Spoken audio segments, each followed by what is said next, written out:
ചൂരൽമലയിൽ ദുരന്തമുണ്ടായ സ്ഥലത്തിലെ അവസ്ഥയാണത്. നേരിട്ട് കാണുമ്പോഴല്ലേ അതിൻ്റെ ബുദ്ധിമുട്ടുകളോ അതിൻ്റെ എത്രത്തോളം ആഘാതം നമുക്ക് മനസ്സിലാക്കാൻ കഴിയുള്ളൂ. ഇത് ബെയിലി പാലം ഇപ്പോഴും അങ്ങനെ തന്നെ വെച്ചിട്ടുണ്ട്.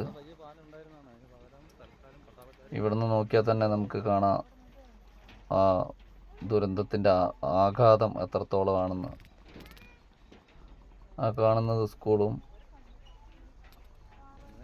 അതുപോലെ ഒരു ബിൽഡിങ് മുഴുവനായിട്ടും കേടുവന്ന് കിടക്കുന്നതാണ് ഈ തൊട്ടടുത്ത് തന്നെ കാണുന്നത്. അപ്പോൾ ഈ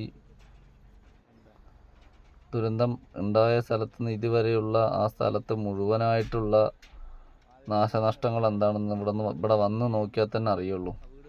എന്തായാലും വല്ലാത്ത വിഷമം തോന്നി കണ്ട കാഴ്ച.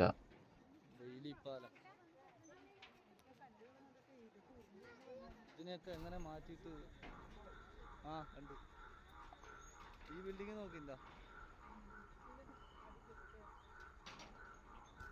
പുഴ ഒഴുകി വന്ന സ്ഥലത്ത് വലിയ വലിയ പാറക്കെട്ടുകൾ കാണുന്നുണ്ട്.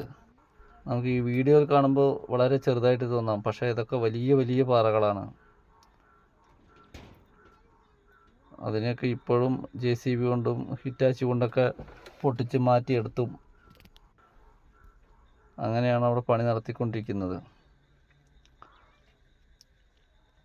ഒരുപാട് ആളുകൾ വയനാട് എത്തിക്കഴിഞ്ഞാൽ ഈ കാഴ്ച നേരിട്ട് മനസ്സിലാക്കാൻ വേണ്ടി ഇവിടെ എത്തുന്നുണ്ട്.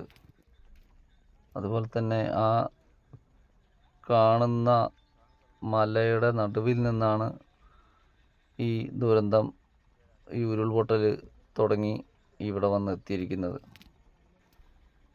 എത്ര ദൂരമാണ്, എത്ര വീടുകളാണ്, എത്ര ആളുകളാണ്, ഒന്നും പറയാൻ